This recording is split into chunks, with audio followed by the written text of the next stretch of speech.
Hi everyone, it's Casey Williams. Over Memorial Day holiday, I had a base Volkswagen Golf, and it was really great. I had to visit relatives. I drove from Indianapolis to Illinois and back, and then up to northern Indiana and back, and just all over the state and a couple states in between. And the car was just really good. It was really efficient, drove nice, handled nice, seats were supportive. That was just a really good car. But what I also thought was, wouldn't it be nice if I had that car just a little bit sportier and a little bit more power? Well, we have that car for you today. It's the 2018 Volkswagen Golf GTI Autobahn Edition. Let's go take a look at it. Despite its two-box design, the GTI has been an iconic part of the Volkswagen lineup since the 1970s. And the car really carries some of those design traits over from the original cars and the cars they've had since. You know, the red line, the GTI logo, just looks really good. And I think this one looks especially sporty. The lower fascia looks really aggressive.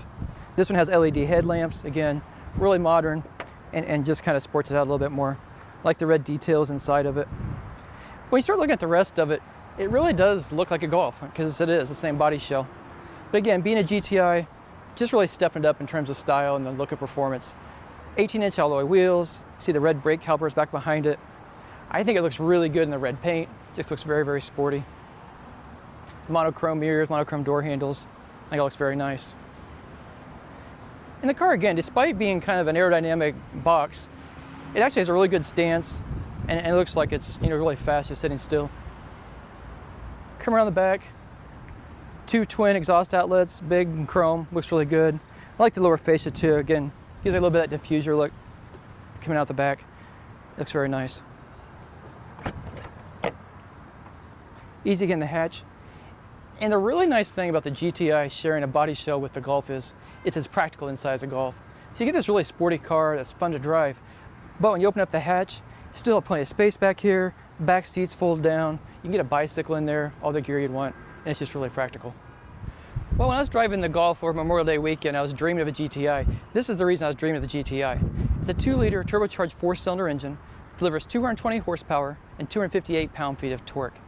Especially with the 6-speed manual transmission this car has, that's plenty of power to get this car moving. Gets off the line, you're pulling out of a rest area, and you're trying to catch up to speed and get ahead of the semi-trucks, you've got plenty in reserve for that.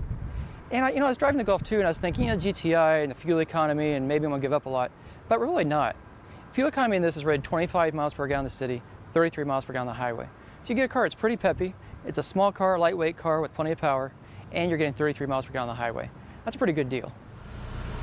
What I really like about Volkswagens, and the GTI in particular, is they make cars that feel well made inside, they're comfortable, they're supportive, but they're really focused on driving, and they're not overly complicated.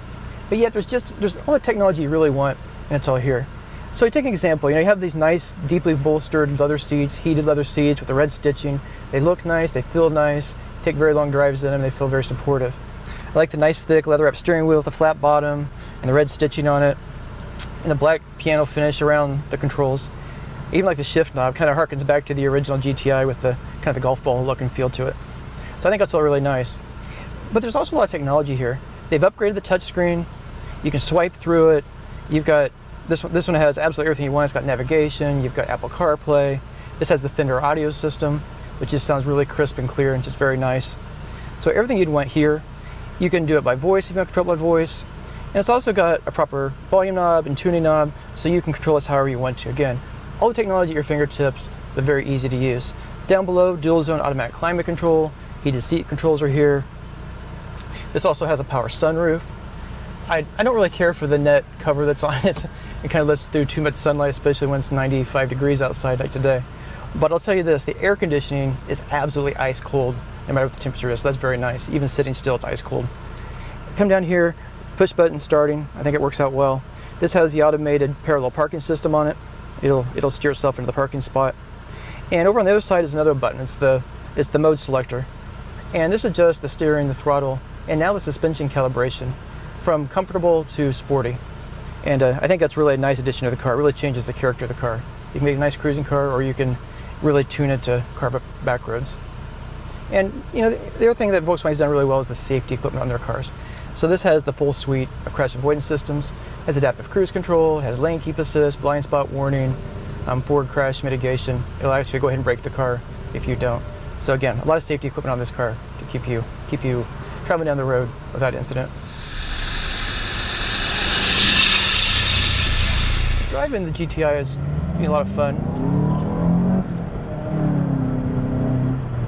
It has a limited slip front differential, so it really gets the power to the road. And you've got the torque from the turbo and the little 4-cylinder engine, and it just works really nice. And then what I find when you're on the interstate, you know, running at whatever speed you want to run, you kick into the power, and the turbo just carries it right along. And also the nice thing about being the GTI is the suspension's calibrated nice, the steering feels heavy, and it's just, you know, it's just really a fun little car to toss around. So we're on our trip yesterday, and we're on the interstate, and I'm thinking, you know, the suspension feels pretty harsh. And it's a sporty car, so that's not surprising, but it felt just a little bit harsh. And usually Volkswagen suspension systems are like Audis. You just rumble over rough pavement, and you just barely even feel it. It just goes right over. So it felt a little harsh. And then, you know, the exhaust just seemed kind of loud. And again, not overly loud, but you're running on the interstate for hours on end, it starts to drone just a little bit.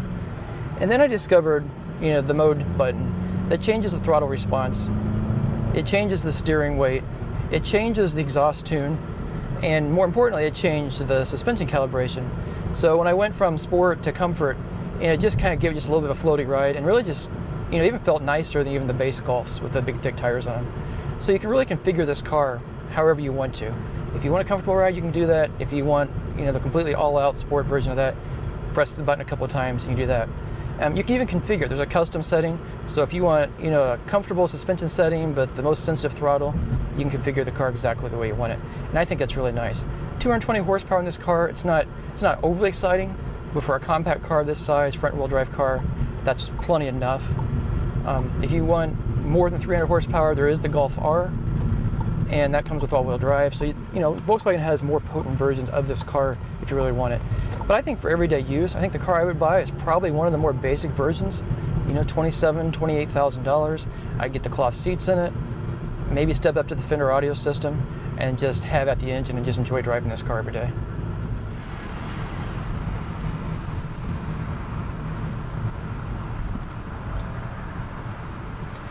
I spent about 4 hours on the interstate yesterday with the GTI, and as you would imagine from a car that has the name Autobahn in the title, it had no problems moving the left-hand lane and running the speed I wanted to run. It was comfortable, it was quiet, the technology was nice, and it was just I think it's a very sporty car as well, very enjoyable. But you're going to pay for that. So the Golf we had Memorial Day weekend was about $22,000. The GTI starts at $26,415, which I still think is a pretty good deal given the engine and the powertrain in this car. This one, fully loaded with everything on it, you're looking at $35,920. And at that price, you're probably getting at the upper end of what I'd be willing to pay for this. But if you like the car and you're willing to pay the money for it, I think you'll really enjoy it. Well, next week we'll have another fun car. Until then, storm forward.